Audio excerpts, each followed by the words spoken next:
To be at a property like this, to come to a garden like this and spend my entire day here putting in the time and effort that I've always put into gardens in the local community, but to have this garden in particular under my thumb, it is a huge responsibility.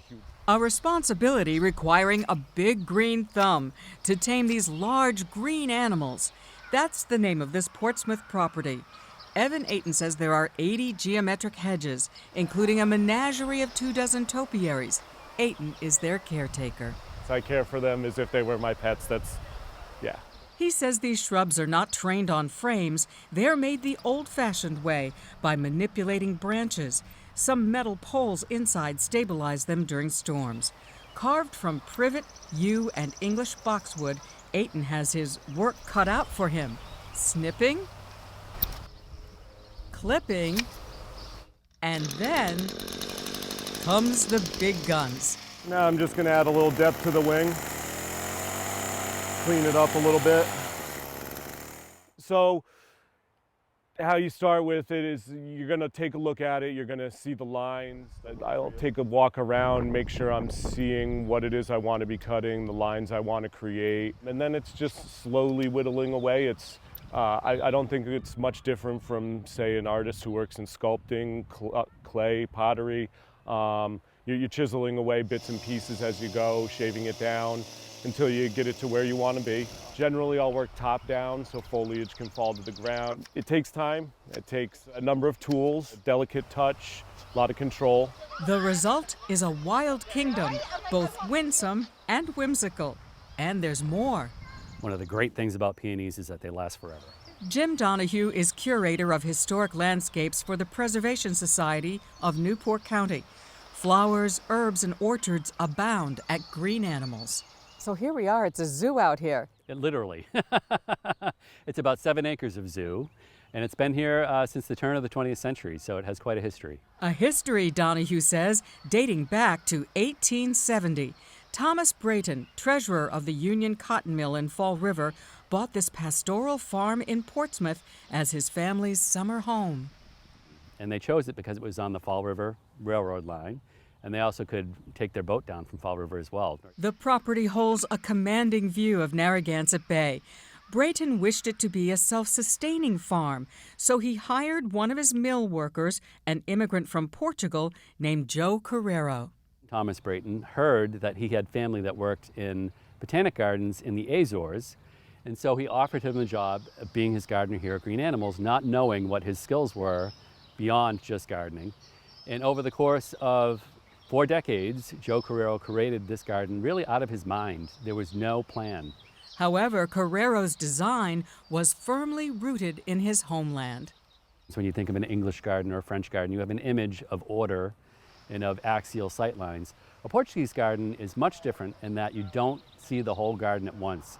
There are a series of very small garden rooms, all abutting each other, that are all different. So you move from an orchard space into a formal garden space, into a perennial garden space, and they would mix plant material as well. So there's annual, perennial, vegetable, fruit, all mixed together. Donahue notes the concept comes from the Moors, who occupied the Iberian Peninsula for centuries. And the Muslim garden influence from Persia, never seeing the entire garden at once. You were meant to walk through the garden and discover it as you walked, and not see it all in one expanse. So it's to draw you in? And also to make it a private, inward-looking experience. You're not looking at the greater landscape, you're having a contemplative walk through the gardens. Everywhere you meditate or meander through the gardens, you are greeted by green animals. The art of topiary emerged in Portugal in ancient times. Carrero's daughter married George Mendonca, who became the next caretaker. Carrero and his son-in-law wanted to create the greatest show on earth. And at that time, circuses were considered very exotic. And if you saw a camel or an elephant or a lion, you just didn't see those things. And so he based that formal garden on those exotic circus animals. But then over time, I think as people began to visit, they just widened out their thinking on it and did things that people would love, like the teddy bear. And to make it a truly enchanted garden, there's a unicorn. You'll also spy a reindeer, giraffe, and birds. Eventually, the property was left to Thomas Brayton's daughter. She was a character. Alice Brayton inherited the property in 1940. She had never married, and she made this her primary residence, and she named it Green Animals. And she lived until 1971 into her 90s.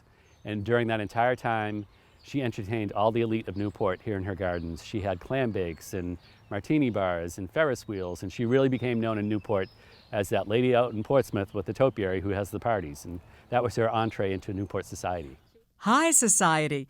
Braden hosted a party at Green Animals for Jackie Bouvier Kennedy, the year she was queen of the debutantes.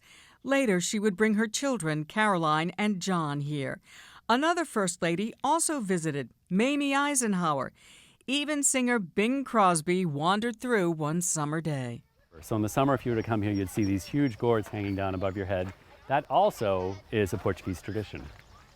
And he planted grape arbors, too? Yep, right across the way, there's a grape arbor for wine and fresh eating. That was the first thing they planted. The vegetable garden is planted just as it was at the turn of the century. Last season, some 2,000 pounds of food was grown. So all of that produce now gets donated to charity. We've been giving it to Lucy's Hearth in Portsmouth or the King Center in Newport. So it actually is a win-win situation. We not only have brought back the productivity of the garden, but we've been able to help people out in the process. Oh, there we go. It's who we were looking for. Everyone seems to have a favorite green animal, even Aiton, although reluctantly. I don't like to play favorites because they all need care and attention. But as of right now, the one I'm most partial to is the Rhode Island Red rooster, it being the quintessential Rhode Island piece in the gardens. The Rhode Island Red features the barberry with its little sharp points and gives it that wonderful red color for the chest of the chicken. Aiton says he hopes to keep tweaking, maybe adding some colorful azaleas to the green animals. But for now, he's busy lopping a little off the top. Everyone needs their haircuts from time to time, and a little bit like a barber in that, yes, I can make a mistake and it will grow back. Being here at Green Animals, I get to experience that every single day, the joy that it creates for people and the sense of wonder and relaxation and peace that they have when they come here. And that peace extends to him.